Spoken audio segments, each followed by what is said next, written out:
new 1370 The Buzz.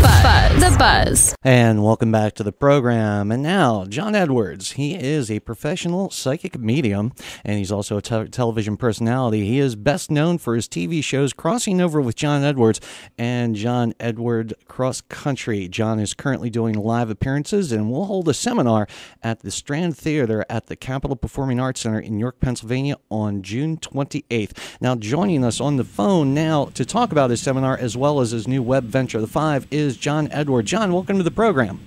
Thank you for having me. I appreciate it. Oh, no problem at all. Now, John, we're giving away 2 pairs of tickets to listeners this morning, so tell us a little bit about the seminar in New York and what the audience can expect.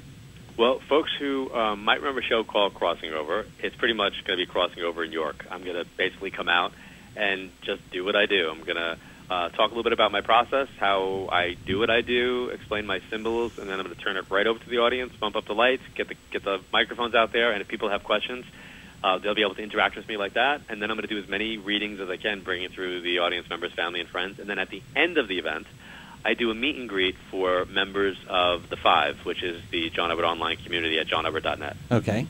All right. Well, now let's talk about The Five right now. Okay, that's your new venture here. So tell us a little bit about The Five and what that is. The Five is my answer to when people say, why am I not on TV? I have made a choice. I stopped doing my last show and decided that I wanted to be more online-based. Okay. I don't have to deal with international territories. It's like literally flip of a switch and people are there. So I created The Five, and what that means is every month 5 people will randomly get selected for a reading with me, the same reading that I would normally do for my private reading list, which is $800. People can get that for $75, quite honestly. But 5 people a month get picked for a reading. 5 people get picked for a pair of tickets to go to my live events around the world. 5 people get picked to ask questions online. And then there's an online novel that's there. There's discussion boards. And then there's different types of metaphysical tools. Like there's a deck of symbol cards that people can go to for guidance. There's some online meditation. It's actually a community. So for people interested in the psychic aspect, they should check it out. It's at johnedward.net, The Five. Okay, great. All right, well, now let's talk a little bit about you personally, all right, and how you got involved. Now, doing some research on you, I came to realize that you were a, quote, basically huge doubter in psychic abilities. And then at the age of 15, you had a reading done that kind of set you on this path. Tell us a little bit about that experience and how it changed you from your, experience of being, what you said was a huge doubter in psychic abilities. Well, at the growing up, my dad's Irish Catholic. My mom was Italian Catholic. My mom was totally open to the subject matter with her family, and would have psychics coming to the house all the time. My dad was a New York City police officer and a military guy, pretty much not into the subject matter at all. And I had adopted much more of his kind of philosophy, even though I was more connected to my mom's side of the family. So when my mom and dad separated and divorced when I was in my early teens, we moved into my grandmother's house where all of this would occur, where they had seances and they would have people come over doing house parties. I was the voice that my father would have been like, seriously, these people are dropping cards and telling you a story and you're paying them for this. Like, go buy a book, it'll be cheaper. Right. And my mom would reprimand me and say, don't be disrespectful. People have different belief systems. If you don't believe in it, that's fine, but you should be respectful if somebody else is interested. Right. And, I kind of had that philosophy. And then I met Lydia Clark. Lydia Clark was the woman who did my reading. And I went up to the room fully, armed, like, this woman's not going to be able to read me. Like, I'm giving her nothing. I'm going to have an expressionless face. And, I was a smart-ass sophomore in high school, so to be quite honest. And long story short, she knocked my socks off in a very, very big way because she did it. When somebody, if you think someone's, crazy and doing something that's not legit, she totally took herself so she took herself so seriously and commanded my respect in a way that was like, whoa, okay, it's kind of like first day of school, and which teachers are going to be the lightweights that you can push the envelope with and take the hall pass and kind of disappear for a little while, right? Or which is the one that's going to write you up for detention, like, don't even bother raising your hand. Like, she was the one, like, don't bother raising your hand. She was very, very articulate. She was commanding. She never looked at me. she closed her eyes and started speaking. Okay. And it was very accurate with what she did. And she told me I had this ability. Outstanding. Okay, well now, that was at the age of 15, but, you did go on in life, and actually you studied in school to, get a degree in the health field, right? I did. Oh, you did your research. Yeah, I did my research, I'm impressed. I did. I from the age of 15, clearly I was in high school. From high school, I always had an affinity for healing and healthcare. Okay. So I thought about becoming a cardiac pump perfusionist, then I thought about being a surgical PA, and then I wound up, my mom wound up getting sick. And she passed when I was 19, and I decided to switch my major, and I became healthcare administration. And I was in an accelerated program that I was supposed to get my master's, but then decided to just get my 4-year degree and get out. And I was working in hospitals at the time. I had become a phlebotomist, so I was the person that drew your blood. Okay. And then when I switched my major, I didn't want to be around sick patients because my mom was sick with cancer. I decided, I can't handle that. So I went into the business side of it, and I went into materials management and then into the information technology part of the hospital, and hated it, and realized that I missed the actual interaction with patients. Right. But then simultaneously, this work exploded for me in such a big way that I was forced to make a decision. Okay. And I chose this. All right. Well, then now you went on to publish your first book. That was One Last Time in 1998, and then your appearance on Larry King Live later on in that year, got a huge amount of phone calls, and it overloaded the show's switchboard. So the next year, I guess somebody looked at that and said, you know what, you need your own show. So that's when you were able to get your first television show, correct? That is correct. All right, well, tell us a little bit about that as you entered into it, because you basically broke new ground. I mean, there was really no psychic medium presence on the television, whether it be television or radio. So did you kind of realize that going into the program, realizing that you were kind of breaking new ground here for the field? Michael Logan, who's a writer for TV Guide magazine, he and I are friendly, and he said to me, he's like, dude, you're like creating a whole new genre of TV. Mm-hmm. I laughed at him. I go, no, I'm not. I go, I'm doing a show for 13 weeks. It's probably going to be canceled after the first, 4 episodes. I go, who's going to really watch this on TV? Well, shockingly, how inaccurate could this psychic have been? Crossing Over is still played to this day. It's 12 years later. My other show, Cross Country, still playing. And it did spawn a number of knockoffs and people that kind of, you know how TV works. It's like one idea, let's do 7 of them.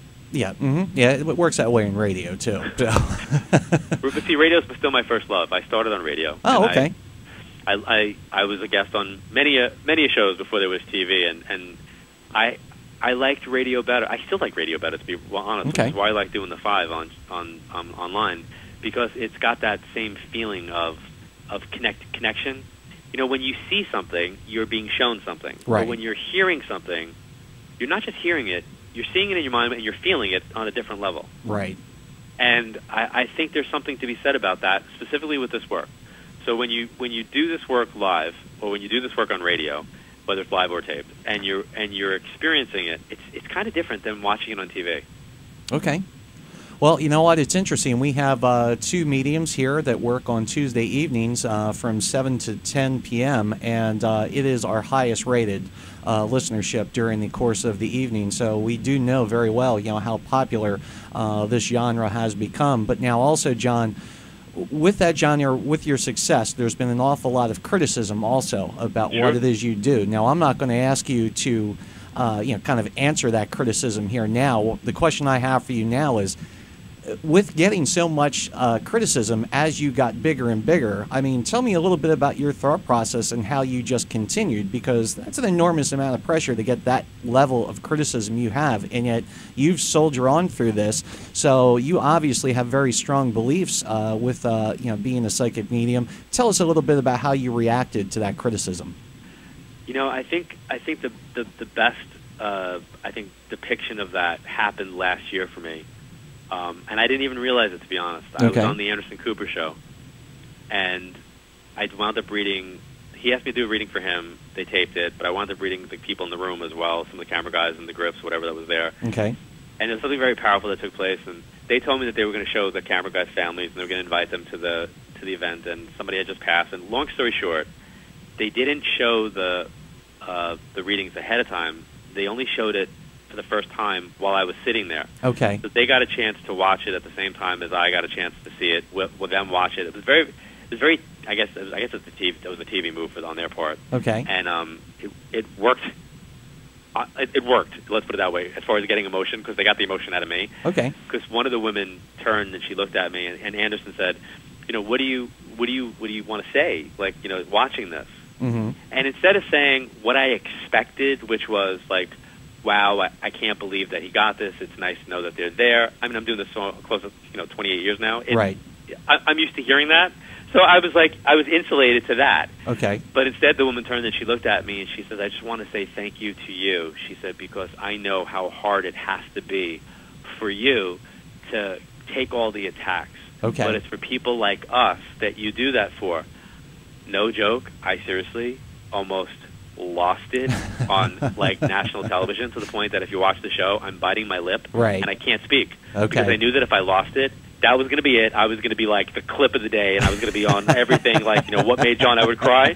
But seriously, I almost lost it to the point of what does Oprah call it? The ugly cry. It almost right. became that moment for me. Oh my God, this is going to be really bad. I've never confronted the emotion of it like that. Okay. Because I feel like I know at the age of 19 what it felt like to lose my mother. Right. I knew what it felt like to have that big gaping hole of grief, mm-hmm. and I knew what helped me. What helped me was not getting read, but doing readings, and that really translated to me once I understood the power of the knowing that this exists and that love really transcends. Once I had that became my marching order, and okay. I became a warrior for the work. And I really seriously, it was only one other time when Alison Dubois, who's the medium that the show Medium was based on, okay. When she and I spoke, she said, before I say anything to you, I just want to say thank you. And I was like, what? She's like, I just want to say thank you. She goes, you broke through the glass ceiling. She goes, and anybody who breaks through a glass ceiling doesn't do so without having to be cut and bruised, right, mm-hmm. and scarred. And I just was like, wow, she didn't have to say that. Okay, So. well, great. Well, now, John, thanks so much for joining us. I really appreciate you taking time. And again, John's going to be at the Strand Theater up in York, Pennsylvania. That is June 28th, and we're going to be giving away tickets. But once again, John, continued success to you. Thank you. And, have a great time up in York. Looking forward to it. All right, John, we'll talk to you soon. Okay, again, that is John Edward, the psychic medium, and we're going to be giving away tickets here shortly for his show up in York, Pennsylvania. We also want to remind you to visit John's website. That's johnedward.net, and you can get more information on the 5. That's John's new venture on the web that he's doing, and you heard a little bit about that. Now, what we're going to do is we're going to take a real quick break. When we come back, we're going to tell you exactly how you can win tickets to that York, Pennsylvania show. So sit tight with us. Remember, we got 2 pairs of tickets to give away, so hang in with me. Hey, Tri-County listeners. Invest in your community and buy locally from businesses like these.